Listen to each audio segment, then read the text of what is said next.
So which phone should you get, the iPhone 15 or the newly released Pixel 9 in late August 2024? So let's go ahead and run down the specs real quick and let's see what we find out. So as if you're worried about size, the iPhone 15 is just a little bit smaller than the overall size of the Pixel 9, and it also weighs a lot less. So this is going to be important portability wise, and when your phone is in your pocket, as the iPhone 15 is going to be the winner here.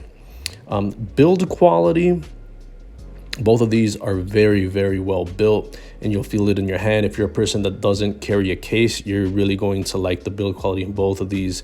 They're both glass and aluminum devices, very, very nice, but they might be a little bit of a problem if you don't have a case and they fall. So I'm the type of person that likes a case, so the build quality is not going to matter that much. This is one difference that is going to be important to a lot of people. The iPhone 15 doesn't have an eSIM slot, as opposed to the Pixel 9 that does have a nano SIM card slot and the eSIM.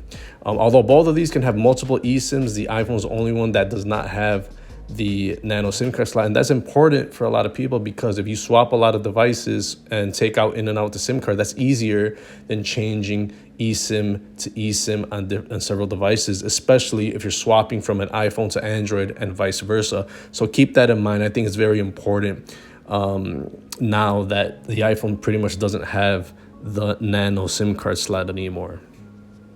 Next, both of these devices have IP68 dust and water resistance, but the iPhone is a better overall device if you want to have it around water. 6 meters for 30 minutes versus 1.5 meters for the Google Pixel 9.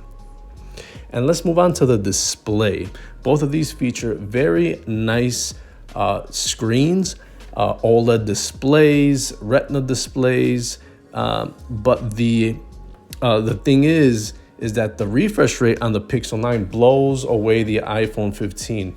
The Pixel 9 has 120 hertz versus the old school 60 hertz display on the iPhone 15. Apple's still using this slow refresh rate. And what does that mean? That means you have a smoother, faster scrolling experience on the Pixel 9. So the Pixel wins in that regard.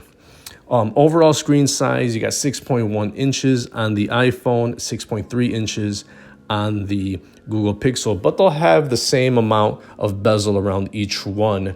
You get around 86% screen to body ratio on both of these devices, so same bezel thickness really.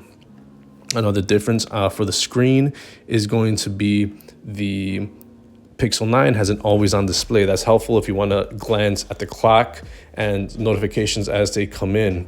But the iPhone 15 sadly doesn't have that, and that's only something that's found in the Pro model. So another win for the Google Pixel 9. Software, pick your poison. They're both different, iOS versus Android, but both of these will get several years of updates, so that's not going to be a problem. And the Google Pixel starts off with Android 14, while the iPhone 15 has iOS 17, but both of these will get several years of updates. Next, let's move on to storage, and both of these start off with the same amount of storage, 128 gigabytes of storage, and neither of these have a SD card slot for expansion, which is kind of sad on both fronts because cheaper Android phones, for example, do have that micro SD card slot, and you could continually add at a cheaper rate. But at this rate, 128 gigs, you should be safe, but I just thought I'd point that out. As for RAM, this is not a fair comparison, but the iPhone has 6 gigs of RAM, while the Pixel 9 has 12 gigs of RAM. And you're going to say, well, 12 gigs of RAM is going to win out, but not necessarily, because Apple has a very smooth operating system. And at this point, it really doesn't matter. Both of these will be smooth regardless. 12 gigs of RAM is plenty enough, and that's what is necessary for Android to run smoothly. But the iPhone at 6 gigs of RAM, it'll still run super, super smooth. Also, the chipset are top notch. The A16 Bionic on the iPhone versus the Tensor G4 Both of these will work definitely be workhorses, and you throw any app at it on the respective operating system and they'll run very, very nicely. Now, for the camera system, I'll pretty much say that both of these have awesome camera systems. iPhone has two cameras, the 48 megapixel main shooter, and the also has the ultra wide camera as well. And the Pixel 9 has a 50 megapixel main shooter and also that ultra wide as well at 48 megapixels. And both shoot in 4K. Selfie camera, same thing, both shoot in 4K, very nice cameras. Regardless, both of these are like a tie with, these are the best phones for camera, photo, and video. So you're not going to find an issue with either of these. Neither of these have a headphone jack. Both have Bluetooth 5.3, and both of them have USB Type-C. Another nice big similarity now that iPhone has switched to USB Type-C. Both of these have nice, fast ways to unlock the device. The iPhone relies on Face ID, while the Pixel 9 has the under-the-display ultrasonic fingerprint reader, which is very nice if you still like a physical way to open your device. And either way, you're going to find these methods, both of them will be really, really fast. Next, let's talk about the battery life, very important. iPhone 15, a 3300 milliamp battery versus the 4700 milliamp on the Pixel 9. Those are not the biggest sizes of batteries, but they'll get you throughout the whole day. And iPhone is very, very conservative with its battery. It uses it very efficiently. Android, on the other hand, needs to have a big, beefy battery to survive, but both of these will survive all day. Both of them will give you 50% of charge with the wired charger in 30 minutes. And both of them have wireless charging at 15 watts. It's safe to say that you won't need a lot of charging with these devices, and they charge relatively quickly. So the last thing we're going to talk about, and it's going to bring this whole comparison together, is going to be the price. The iPhone 15 and the Pixel 9, when they're both new devices, if you get them brand new, they're both at $800, okay? But the Pixel 9 gets a lot more heavy discounts, usually on Black Friday. And as of this video, late August 2024, I saw a deal where you could get the phone for $400 off and a whole year of service on Mint Mobile prepaid for $650, and that's with including the taxes in my location. So that's a pretty good deal when you consider the iPhone really doesn't go on sale unless you do a contract or some type of trade-in. Another thing to note is that the iPhone 15, you can get it used for probably around $500 to $600. Maybe even less than that on third-party sites since it's been out for a while. So that's something to consider. And trade-in value, the iPhone 15 beats out the Pixel 9.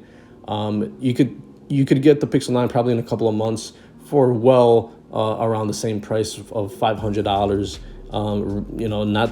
Not too far into the future. It's only been released and people have it in their hands for a couple of days, the Pixel 9, and it's already seen it for sub $600 prices. So the Pixel 9 prices always go down very quickly, so you could snag one up for a very good price if you just wait a while. So what else do I notice about these devices? The Pixel 9 is going to be a bigger overall device. If that's something that's going to be important to you, it weighs more. The refresh rate on the displays is a difference. Very smooth on the Pixel 9. What else can I say about this? Both of them have great camera systems. There's a tie there. The matter that you unlock your device is a big difference. Face ID versus fingerprint ID on the display. That's going to be a difference. And that's about it.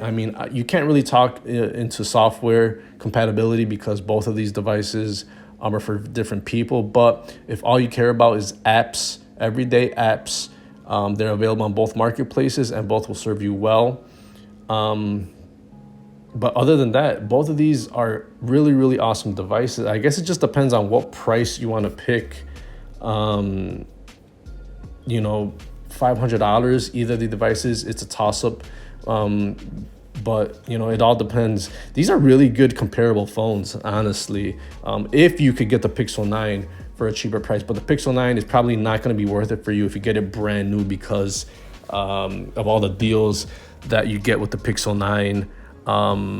If you just wait a little bit and get it maybe used or on Black Friday. So the Pixel 9 is a great pickup only if you get it for that $500 price point. Other than that, I mean, yeah, these are really, really nice, really, really nice phones. Let me know in the comments which one do you prefer.